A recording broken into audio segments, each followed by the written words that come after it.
Rasul, kenapa kami mencintaimu ya Rasul? Betapa hidupmu bertaburan emas permata kemuliaan sehingga luapan cinta kami tidak bisa dibendung oleh apapun. Dan jika seandainya cinta kami ini sungguh Muhammad, betapa tidak bisa dibandingkan karena hanya satu puncak belaka di bawah mesra cinta kita bersama setelahmu. Akan tetapi Muhammad tanpa cinta kami tidaklah sebesar itu kepada. Jika kami tidaklah seindah yang bisa kami ungkapkan dengan kata-kata, dengan kalimat-kalimat rebana dan kasihan tidak dalam sehari-hari kehidupan kami. Kami lebih tertarik pada hal-hal yang lain. Kami Muhammad tentu akan datang ke acara peringatan kelahiranmu di kampung kami masing-masing. Namun pada saat itu nanti wajah kami tidaklah bekerja setelah kami pergi ke tubuh sepadan, ke bioskop atau pasar malam, bahkan ke tempat rekreasi lain. Muhammad, kami mengirim selawat kepadamu seperti yang dianjurkan Allah, karena dia sendiri memang beserta para malaikat yang juga mengirim selawat kepadamu. Namun umumnya itu hanya karena untuk kebutuhan keselamatan diri kami sendiri. Seperti juga ketika kami bersembahyang ya Muhammad, sujud kepada Allah, kebanyakan dari kami hanya melakukannya karena sebuah kewajiban saja, bukan karena kebutuhan akan kerinduan atau cinta yang meluap-luap.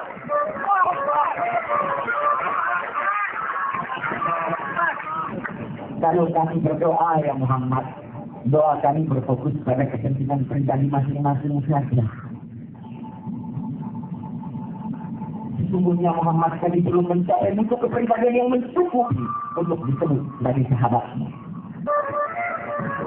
Kami mencintaimu Muhammad, namun kami belum benar-benar mengikutimu. Kami masih takut dan terus-menerus tergantung pada kekuatan-kekuatan kecil di sekitar kami. Kami takut kepada atasan, kami menunduk kepada benda-benda, kami bersujud kepada Allah dan menyembah yang lain.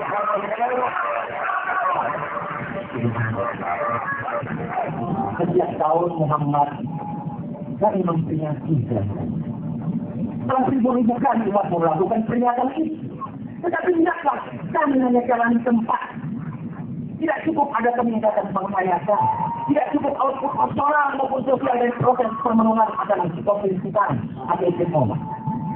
Adalah kegiatan miliknya, ada kami mengalami solusi, bahkan mungkin degradasi dan distorsi.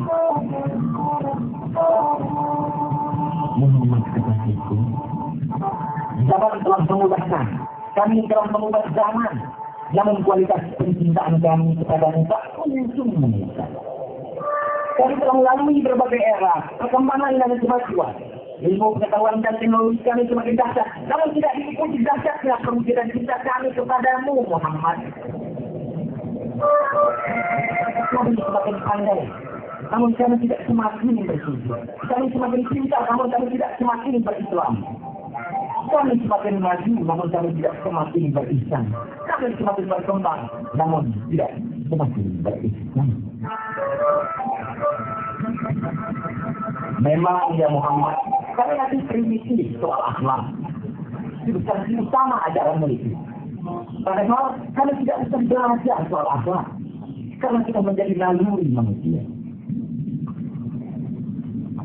Sebab apa? Kami masih bisa menjual iman dengan harga Rp1.000 saja. Kami bisa mengadakan iklan seharga dari nama dan segumpal kekuasaan. Kami bisa memperdagangkan nilai Tuhan seharga jabatan kecil yang masa hanya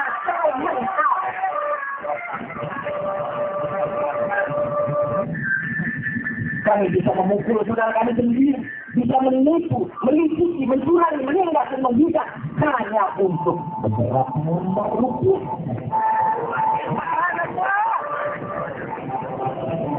Padahal kami mengaku sebagai pengikutmu Muhammad. Padahal engkau pekerja amat berat dibanding kepemalasan kami.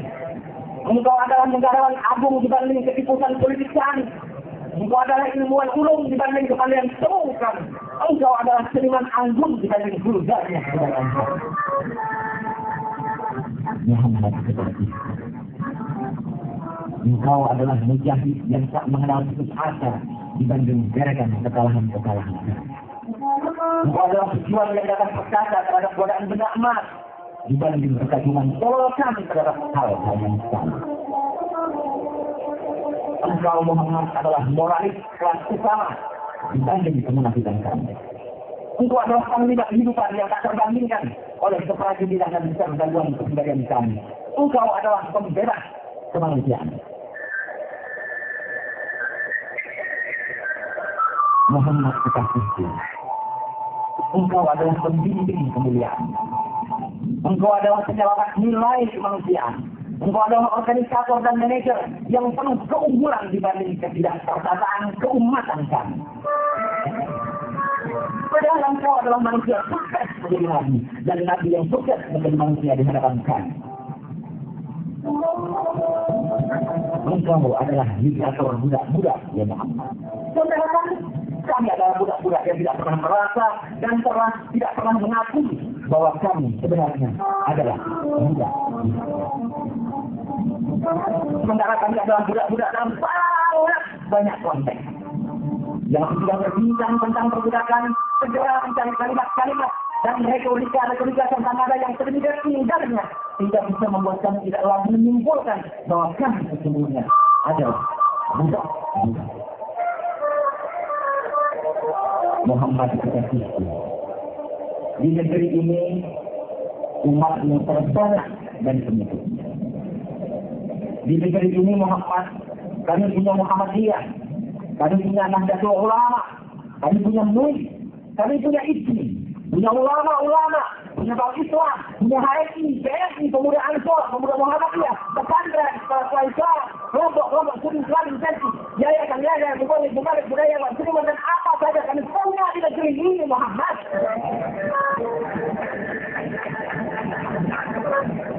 Namun saya hanya Muhammad yang tak kami punya hanyalah kesediaan, keberanian dan kerelaan yang sungguh-sungguh untuk mengikuti